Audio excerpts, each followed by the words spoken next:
नमस्कार। यहाँ आए हुए सभी पत्रकार बंधुओं का स्वागत है। आज एक बहुत ही खास विषय को लेकर आपको बुलाया है मैंने, क्योंकि अक्सर पत्रकारिता ही एक ऐसा स्तंभ है जो देश को रास्ता दिखाने में एक अग्रणी भूमिका निभा सकता है। और आप पत्रकार बंधुओं के माध्यम से ही अपनी बातें सरकारों तक पहुंचाई जा सकती हैं, अपनी बातें आसानी से जो सिस्टम है, सिस्टम के अंदर तक डाली जा सकती हैं। तो इसी उद्देश्य को लेकर आज आप सबको यहाँ आमंत्रित किया गया है और इसके लिए आप सभी का हार्दिक आभार। आज आपके माध्यम से मैं दिल्ली के मुख्यमंत्री रह चुके केजरीवाल जी से कुछ सवाल करना चाहता हूं, केजरीवाल जी से भी और उनकी सहयोगी पार्टी कांग्रेस से भी। आपको याद होगा कि जब दिल्ली में पूरे देश से शुरुआत हुई थी और दिल्ली में जब अन्ना आंदोलन चल रहा था, उस समय केजरीवाल जी अचानक एक पार्टी लेकर आ गए। उन्होंने पहले कहा था कि मैं राजनीति में नहीं आऊंगा, फिर राजनीति में आ गए, पार्टी लेकर आ गए। और पार्टी लेकर आए, कोई दिक्कत नहीं है।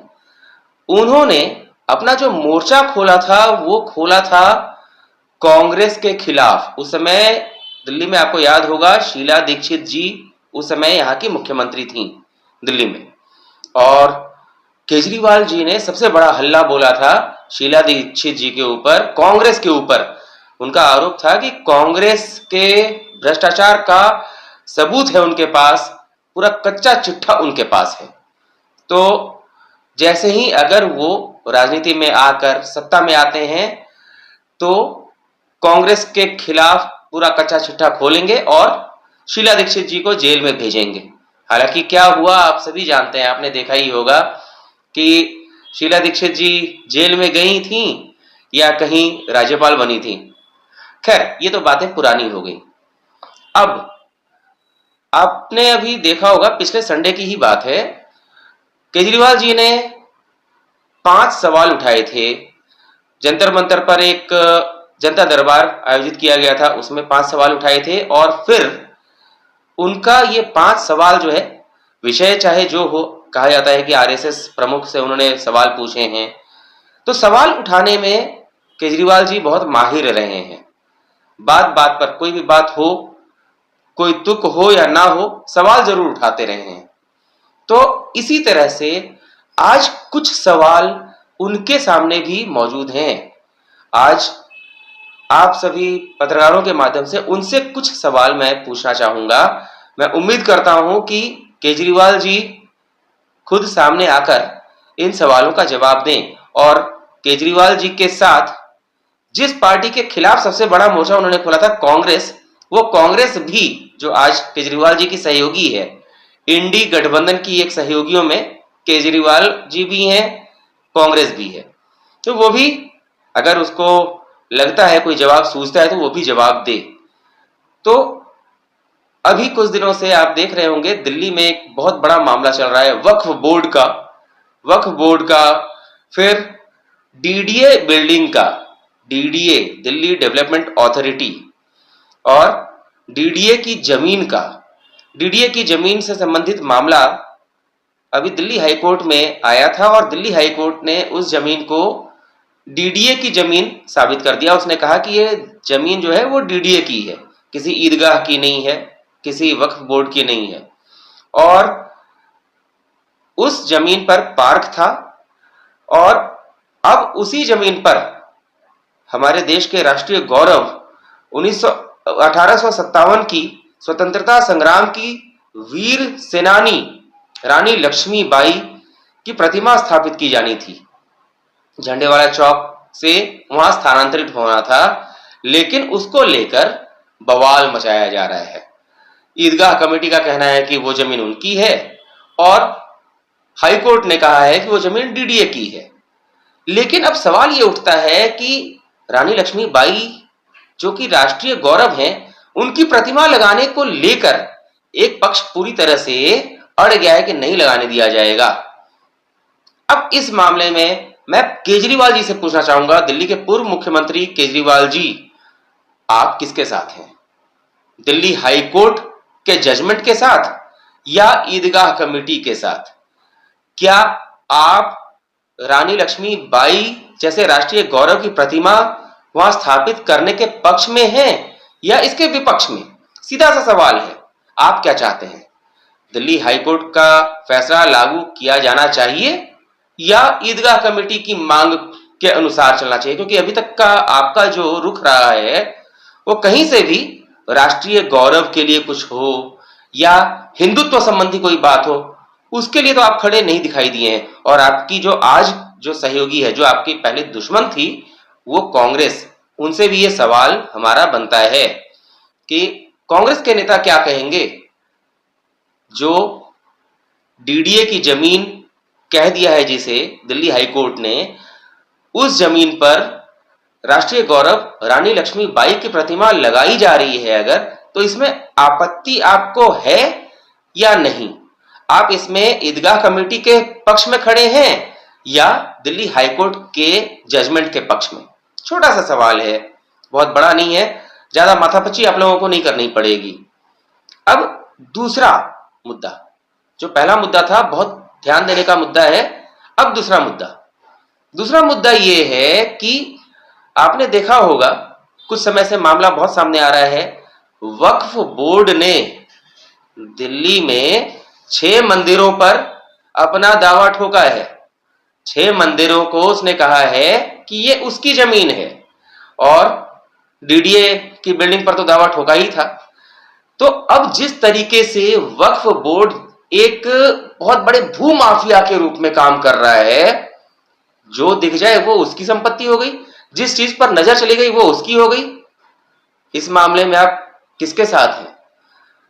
देश के जो सनातन संस्कृति को लेकर चलने वाली जनता के साथ, मंदिरों के साथ, या वक्फ बोर्ड के साथ जो भू माफिया की तरह काम करने में लगा हुआ है? आखिर अपना रुख आपको भी स्पष्ट करना चाहिए, क्योंकि आपने अपना रुख स्पष्ट नहीं किया है। आपने हर बार बातों को गोलमोल कर दिया है। और केजरीवाल जी, आप तो पहले भी कांग्रेस के खिलाफ लड़कर, कांग्रेस के साथ ही पहली सरकार भी आपने बनाई थी जब आपके 28 विधायक आए थे, तो लड़ाई आपने लड़ी थी कांग्रेस के खिलाफ, लेकिन सरकार भी आपने बनाई थी कांग्रेस के ही साथ। कांग्रेस का हाथ अरविंद केजरीवाल के साथ ये पहले ही चुनाव के बाद आपने साफ कर दिया था, और अभी भी इंडी गठबंधन में आप लोग साथ हैं।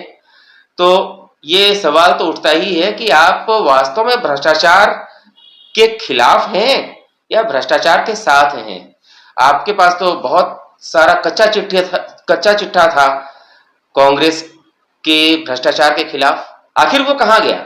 ऐसा क्या हो गया कि कांग्रेस अब आपके लिए भ्रष्टाचारी नहीं रही, भ्रष्टाचारी पार्टी नहीं रही? और ऐसा क्या हो गया कि अब कांग्रेस के साथ मिलकर ही आप चुनाव लड़ रहे हैं, साथ हाथ में हाथ मिलाकर आगे बढ़ रहे हैं? कुछ बात है तो जनता इस बात को जानना चाहेगी। ऐसे सवाल तो बहुत उठते हैं। आपने कहा था कि यमुना मैया की सफाई होगी, ऐसी सफाई हो जाएगी कि लोग उसमें डुबकी लगा सकेंगे। आपने इसका क्या किया?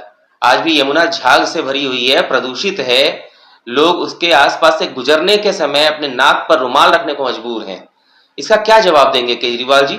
और केजरीवाल जी, आपके सहयोगी कांग्रेस के नेता क्या जवाब देंगे? कोई जवाब हो तो। सवाल बहुत सारे हैं, धीरे धीरे मैं और भी सवाल पूछूंगा, लेकिन कम से कम इन सवालों का जवाब आप दे दीजिए। इसके बाद आते हैं हम लोग नए सवालों को लेकर। लेकिन इतना ध्यान रखिए, आप लोगों ने जब भी सरकारें बनाई, और अभी देश में जो केंद्र सरकार है वो भी मोदी जी की सरकार, सभी सरकारें आज तानाशाही रुख पर चल रही हैं, तानाशाह रवैया पर चल रही हैं। सबने इस बात को भुला दिया कि किसी भी शासन में राज्य सत्ता के ऊपर समाज सत्ता हावी होनी चाहिए, धर्म सत्ता और समाज सत्ता आवश्यक है। तो जैसा कि आपने नाम देखा,